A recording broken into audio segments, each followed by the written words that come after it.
वालेकुम रहमतुल्लाहि व बरकातुहू।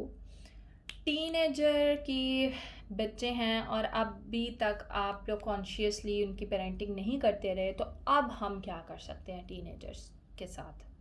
अब हम ऐसा क्या बिहेवियर रखें कि हमारे बच्चे भी कॉन्शियस वे में आ जाएं और हम खुद भी कॉन्शियस वे में आ जाएं, क्योंकि इस उम्र तक एक टसल बन गई होती है उन पेरेंट्स और बच्चों के दरमियान में जो अनकॉन्शियसली बिहेव करते रहे होते हैं।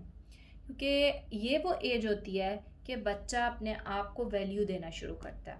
तब बच्चे को लगता है कि आई एम समथिंग।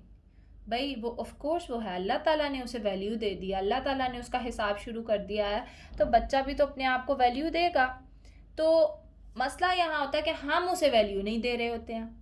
हम कहते हैं कि तुम अभी भी छोटे हो, जाहिर है हमारे हिसाब से तो वो छोटे ही हैं, लेकिन वो तो आखिर इवॉल्व हो गए हैं ना बहुत से पर्सपेक्टिव में। वो अपने आप को हवाओं में उड़ता हुआ इस वक्त महसूस कर रहे होते हैं।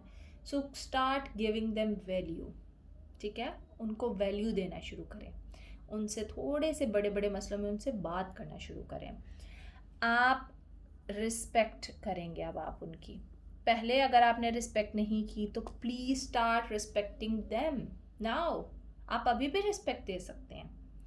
आप उनके साथ कम्युनिकेशन अपनी बढ़ाएंगे, क्योंकि अब वो प्रॉपरली आपकी सारी बातों को समझ सकते हैं।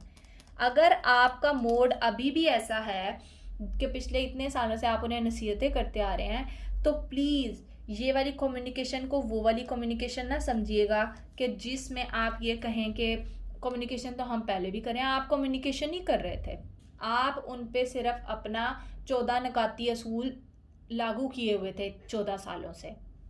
सो कम्युनिकेशन इज़ कि आप उनके इंटरेस्ट को समझना शुरू करें।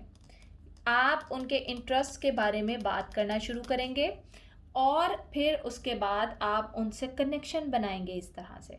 जब आप उनके इंटरेस्ट के बारे में बात करेंगे तो ऑटोमेटिकली एक कनेक्शन बिल्ड होने लग जाएगा।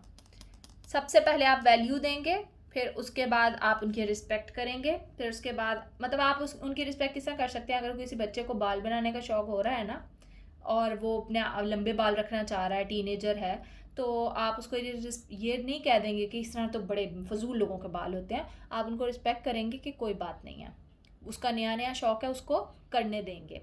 फिर आप उनसे कम्युनिकेशन करेंगे, आप उनके इंटरेस्ट के बारे में उनसे पूछेंगे और फिर एक कनेक्शन बिल्ड होगा। अब जब कनेक्शन बिल्ड हो जाएगा आपका, तो आप क्या करेंगे, न्यू बाउंड्रीज क्रिएट करेंगे, अपने बच्चे को बताएंगे, उनसे ऑनेस्टली बात करेंगे। ठीक है, आप उनके साथ नंबर 5 ये कि न्यू बाउंड्रीज क्रिएट करेंगे। आप उन्हें बताएंगे कि बेटा अब हम इन टर्म्स के ऊपर आपस में डीलिंग करेंगे। फिर नंबर 6 ये है कि आप उनसे ऑनेस्ट रहेंगे। आप उनसे ऑनेस्ट रहेंगे और उन फिर जो बाउंड्रीज आपने डिसाइड की हैं ऑनेस्टली उनको फॉलो करेंगे। अब जब आप ऑनेस्टली उनको फॉलो करने लग जाएंगे तो आप देखेंगे कि आपका बच्चा अब आपकी तरफ आराम से आने लग जाएगा। इनमें से अगर आप कोई भी स्टेप मिस कर देते हैं तो ये बात याद रखें कि कनेक्शन नहीं बन पाता, और विदाउट कनेक्शन तो हम टेलीफोन पर भी किसी से बात नहीं कर सकते। हम एक इंसान से, सामने बैठे इंसान से किस तरह से बात करेंगे। आपने उसके अंदर, उसके दिल में आप जगह बनानी है। आप देखें, ये वो एज है कि आपको मेहनत करनी है अपने ऊपर। अब वो एज नहीं है कि आप बच्चे से कहें कि इतने बड़े हो गए हो, तुम्हें अभी भी तमीज़ नहीं आई कि माँ बाप से बात किस तरह करते हैं। ये एज नहीं है आपकी। अब आपने अगर बच्चे से लड़ाई मोली तो फिर वो बच्चा आपके हाथों से गया। अब अभी भी आप अपने ऊपर मेहनत नहीं करना चाहते हैं ना, तो फिर आपको बच्चे से शिकायत करने का कोई हक नहीं है।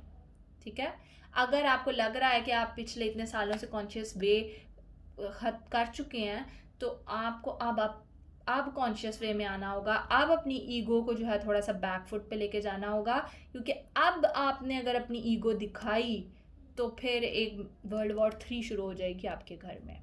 तो आपने उस वर्ल्ड वॉर 3 से बचने के लिए अपनी ईगो को ख़त्म करना होगा। अगर आप बचपन में ही अपनी ईगो को ख़त्म कर दें और एक कॉन्शियस वे में देखने लग जाएं कि मैं क्या कह रहा हूँ, मैं क्यों कह रहा हूँ, मुझे क्यों कहना चाहिए भी या नहीं चाहिए, आप रिस्पेक्ट देने लग जाएं, तो वो बड़े होने तक ये नौबत नहीं आएगी। लेकिन अगर नौबत यहाँ तक पहुँच गई है और आप, कोई बात नहीं, अभी भी सब कुछ ठीक हो सकता है, लेकिन आपको ये 6 स्टेप्स फॉलो करने होंगे। तो तो फिर इंशाल्लाह सब कुछ बेहतर होने लग जाएगा। जज़ाकुमुल्लाहुल खैर, अल्लाह हाफ़िज़।